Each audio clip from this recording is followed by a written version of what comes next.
কাল মানে সময় সময় আমাক নি আছে সৰু চেতনা নাই চেতনা থকা হ'লে ইমান কাল বা কাল ইমান হেৰি নেদেখুৱাই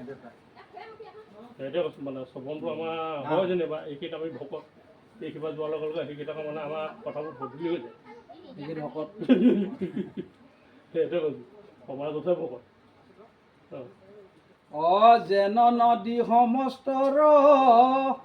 জল যায় বহি তথাপি আগতে দেখে নদী আছে ৰহি হিমতে ব্ৰহ্মাই আদি কৰি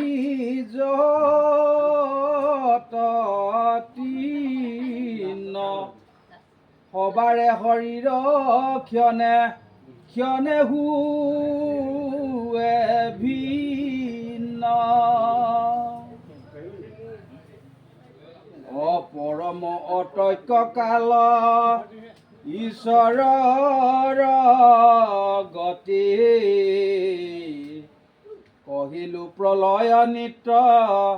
তোমাত নিপতি শুনাই আবে নৈমিত্তিক প্ৰলয়ৰ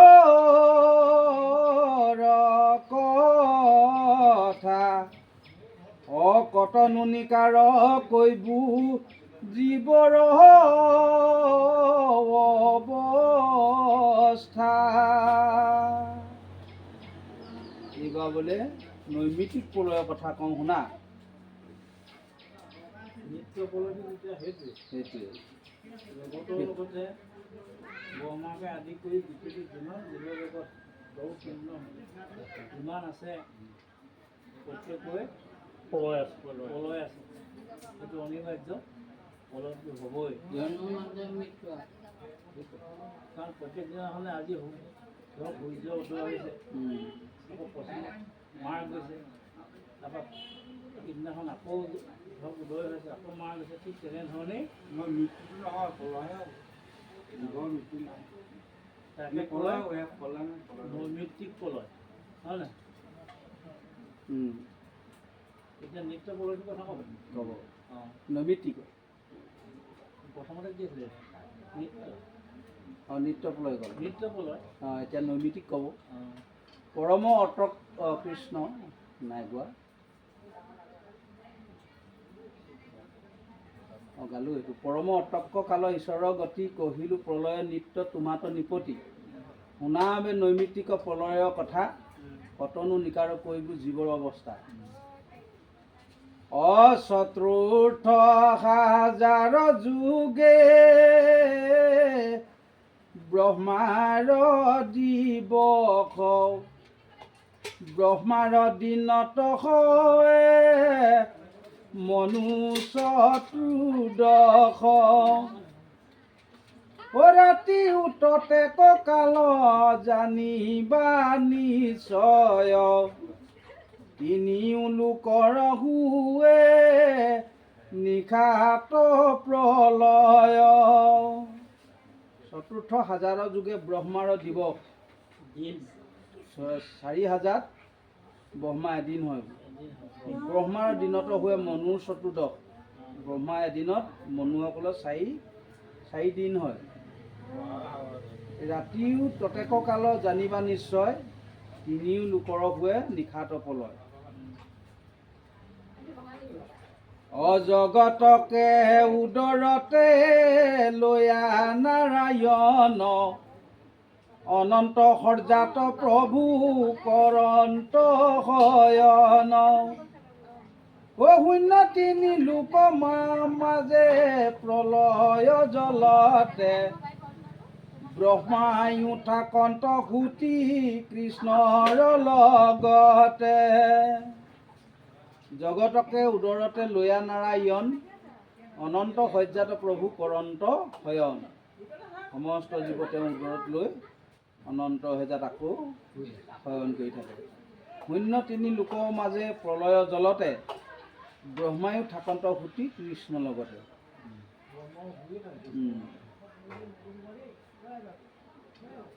অনিশা অৱসানে দুনাই সৃষ্টি প্ৰবতয় জানা ৰাজা আকে বুলি নৈমিতিক লয় অপ্ৰাকৃত প্ৰলয় আবে শুনি নিপতি নুন হৈবে ইটো জীৱৰ সংগতি। নিশা অৱসানে দুনাই সৃষ্টি প্ৰবতয়। নিশাটো শেষ হ'লে আকৌ ৰাতিপুৱাই যে ব্ৰহ্মা আপোনাৰ ধৰক নিদ্ৰাত কৰা মাত্ৰকে গোটেই তিনি ত্ৰৈলোক্য প্ৰলয় হয়। প্ৰলয় হয়। এই তিনি ত্ৰৈলোক্যত যিমান জীৱ আছিলে গোটেইবোৰ ভগৱন্তৰ হৃদয়ত লীন যায়। তাৰপৰা আকৌ পিছদিনা যেতিয়া ৰাতিপুৱা হয় আকৌ সৃষ্টি হয়। জানা যা তাকে আকে বুলি নৈমিতিক প্ৰলয়, ইয়াকে নৈমিতিক প্ৰলয় বুলি কয়। আমাৰ এই নৈমিতিক প্ৰলয়টো হৈয়ে থাকে ৰেগুলাৰ। সেইটো জাগিত আৰু প্ৰাকৃত প্ৰলয়ৰ বাবে শুনিও নিপতি কোননো নহয়বে এইটো জীৱৰ সংগতি। এইবাৰ বোলে প্ৰাকৃত প্ৰলয়টো শুনা নিত্য নৈমিতিক প্ৰাকৃত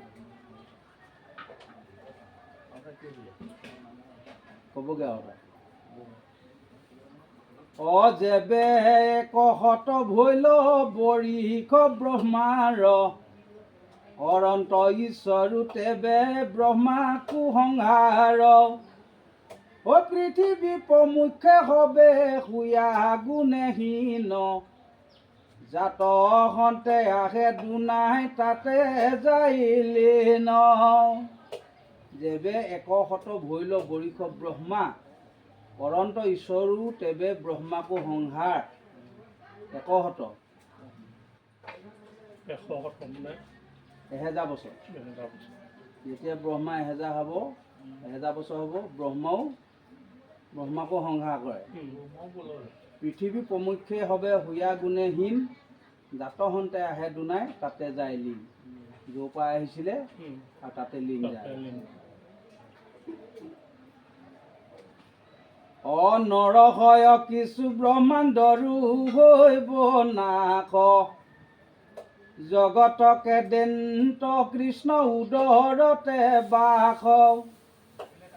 নুহে বৃষ্টি হতে কবৰিষ পৃথিৱীত খাইবে নপাই প্ৰজা হৈবে ক্ৰোধায়ে পীড়িত। এইবিলাক হ'ব অন্য ধৰি হৰিৰৰ মাংস খাই এহি মতে লোক নিৰন্তৰে মৰি যায় অপ্ৰচণ্ডয়া দিতে ওপৰত তাপ কৰে অনন্ত মুখৰ বহ্নি বজাই তাত পৰে পাতাল পৃথিৱী দহি ওপৰক আহে হংসলৈ বহ্নিৰ শিখা প্ৰচণ্ড বতাহে অগ্নি সূৰ্যে ঊৰ্ধে ব্ৰহ্মাণ্ড কুদখে দগধ গোময় পিণ্ড যেন শুয়া ৰহে মহামেঘে বৰিষয় শতেক বৎসৰ প্ৰলয়ৰ জলে ভৰে ব্ৰহ্মাণ্ড ভিতৰ অকালৰ বেগত ব্ৰহ্মাণ্ডৰো হয় ক্ষয় হাতু আৱৰণ অনে যায় লয় পৃথিৱী জলত পখে উদকতে যত তেজু পখৈ বায়ুত পৱন আকাশত অপখৈ অহংকাৰত আকাশো গয়া পাছে ইন্দ্ৰিয় দেৱতা গণ অনুযত আছে পৃথিৱী জলত পখে উদক তেজত তেজু পখৈ বায়ুত পৱন আকাশত পখৈ অহংকাৰত আকাশো গয়া পাছে ইন্দ্ৰিয় দেৱতাগণ অনুযত আছে।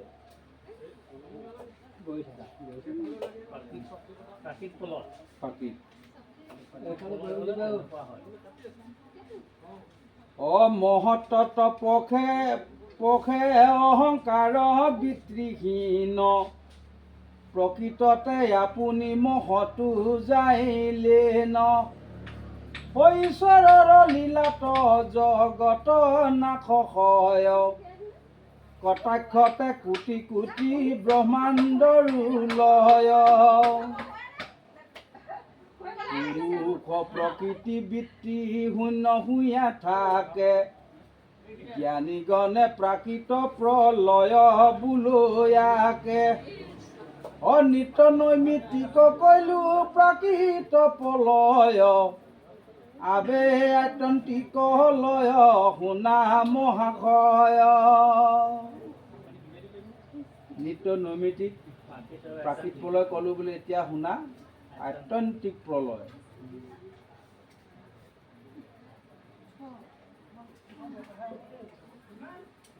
মুখ্য হকেহে বুলি ৰাজা আত্যন্তিক লয় ব্ৰহ্মজ্ঞানী দেখো জগতকে ব্ৰহ্মময় বুদ্ধিমন ইন্দ্ৰিয় মহত অহংকাৰ ব্ৰহ্মত পৃথক নুহি যতে সংসাৰ ব্ৰহ্ম ব্যতিৰেকে মিছা যত দেখা আন জড়িত উপজি যেন আছে সৰ্প জ্ঞান অজাগন সোপন বুদ্ধিৰেহে বিতিশয় নানাবিধ দেখা যত হবে মায়াময় ব্ৰহ্মত পৃথক নুহি যতক সংসাৰ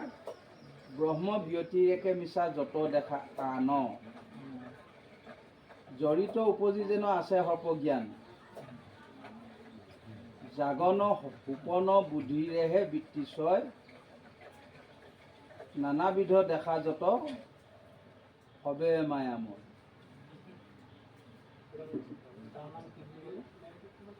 এয়া হ'ল আপোনাৰ হেৰি আত্যন্তিক প্ৰলয়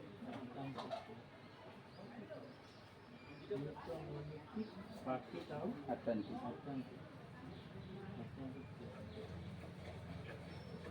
এই ৰাম সমস্ততে অৱস্তু যেন তাতক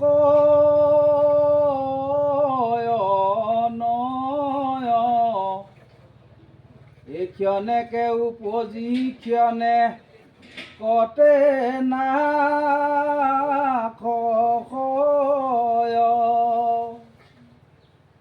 যেন আকাশত মিলৈ সংঘাত মেঘৰ এই ক্ষণেকে থাকিয়া হৰৈ ক্ষণেকে অন্তৰ ব্ৰহ্মটো জগত ৰাজা যেন হে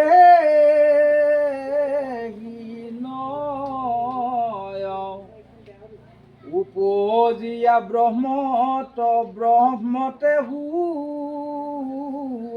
লয় একে ব্ৰহ্ম আছে সৰ্ব দেহত প্ৰকটে অজেন এক আকাশ প্ৰত্যেক ঘতে ঘতে অজলত সূৰ্যক যেন দেখি ভিন্ন ভিন্ন অহেহিমতে জানিবা ব্ৰহ্মৰূপে দহীন কংকন কুণ্ডল যত গ্ৰহে মহাৰ একে সুবৰ্ণক দেখি অনেক আকাৰ মূল বস্তুটো হ'ল এই শুনৰ পৰাই আপোনাৰ ভাগা ভাগা কৰিব পাৰে ভাগ ভাগ চাব বস্তু আঙুঠি, কেনে কাণফুলি, নেকলেছ, জুটমুঠি এনে ইত্যাদি ইত্যাদি খাওঁ। উম, বস্তুটো কিন্তু শুন,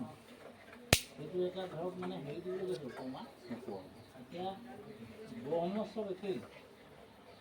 জীৱ, কিন্তু আপোনাৰ দেহৰ আকৃতিটো বেলেগ বেলেগ। এতিয়া মানুহ চবেই মানুহ উম।